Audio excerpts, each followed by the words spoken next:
Well, we're back out in the shop putting a new front tire on the XR. I wasn't planning on doing a tire change video, but I did want to show you what I found when I peeled this old tire off. This is the first time I've changed the front tire on this. Somebody was not nice to my wheel. They just gouged the crap out of that inner edge. So now, I'm going to hit it with a file, clean off all the high spots, and then sand it out as good as possible. But damn, I've changed a lot of tires with nothing but spoons, and I have never torn a wheel up like that. And this equipment here, tire machine, I mean, I don't use the balancer on my motorcycle tires, but both of them together were like $1,500 shipped. And if you don't have the right tools, let somebody else do it that does.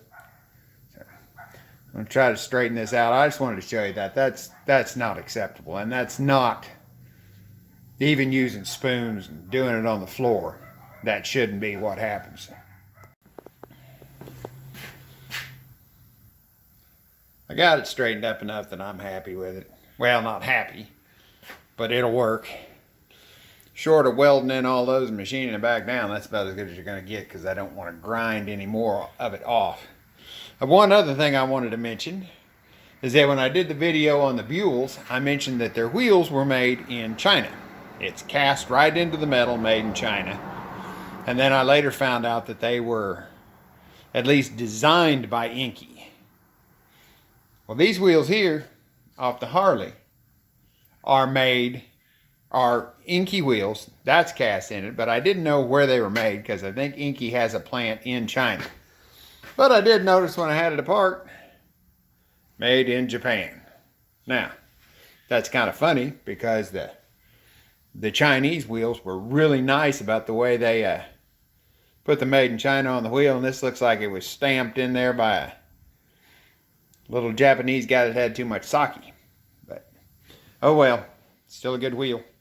Well, I figured since I went ahead and showed you parts of the wheel, I'd show you putting the new tire on. I can do a whole video sometime of tearing it down and everything, but I'm already this far into it. Got the new tire, and put a little lube on the bead. Good idea to lube that bottom lip on the wheel a little bit to make sure it slides down from the drop center when you go to air it up. Tires are directional. I marked which way the wheel was going. Should be able to just slip that on like that. You've got a dot on the tire. Line it up with your stem.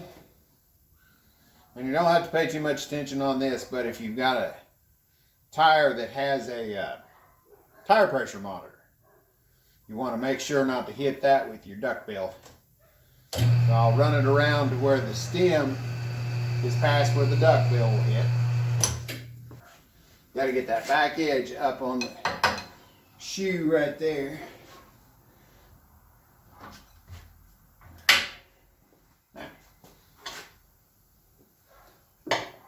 Go in, you want to hold the rest of the wheel, the rest of the tire down on the drop center, start running it around.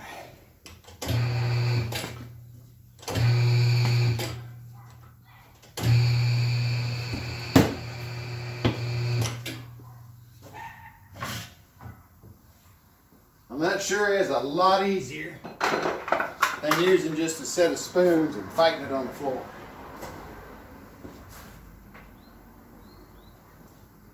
I'm going to go ahead and put my core back in. Some people like to seat the bead without the core in, but I never have any trouble. Pop it loose.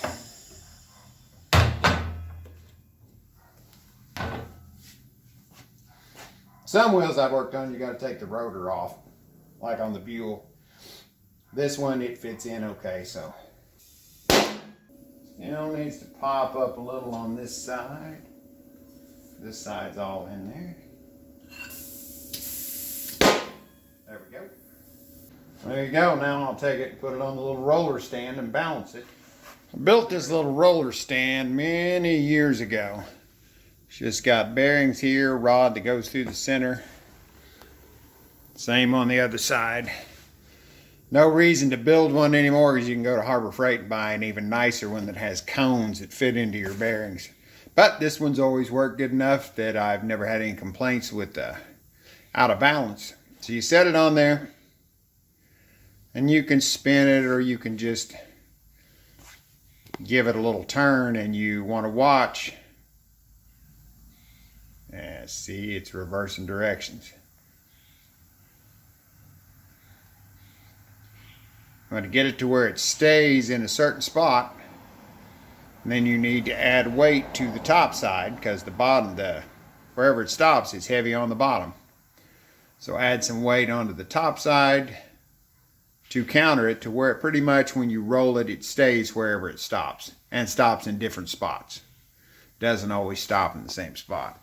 And I've got, can't really see them there, but there's 3/4 of an ounce of weight right here from the last time that I left on there. So I'll peel those off and do a little more playing around with it and have it set right. Put it back on the bike.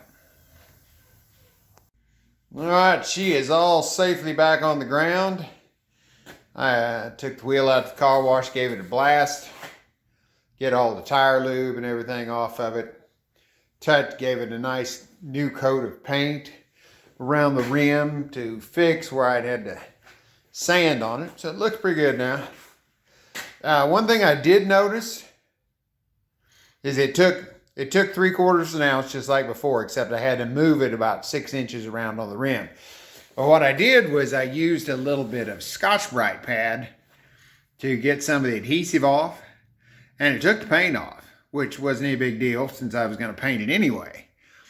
But what caught my interest was I tried to strip the wheels on the Buells one time, get them down to bare aluminum, and that stuff was some kind of really tenacious powder coat, and I couldn't get it off there. I mean, no stripper would touch it. It was just a mess. I ended up just scuff sanding it and repainting them. But what I was thinking about on these is take them back to natural aluminum so the wheels would match like your engine case and your cylinders, since this model doesn't have the blacked out case and cylinders. Would match the swing arm and everything like that. I think that might look good, and I've got an attachment coming for my pressure washer. You've probably seen these that lets abrasive into the water flow, whether it be sand, soda, glass beads. So I'm going to try that, see if I can blast that black off there and see what it looks like. If anybody's tried stripping the paint off and it's not going to go as easy as I'm thinking, put a comment down there. That might save me a little time, but I think it would look good like that. Change it up a bit. If not, I can paint them right back black or whatever I need to do. But winter time's coming up, so I'll have extra projects. So thanks for watching.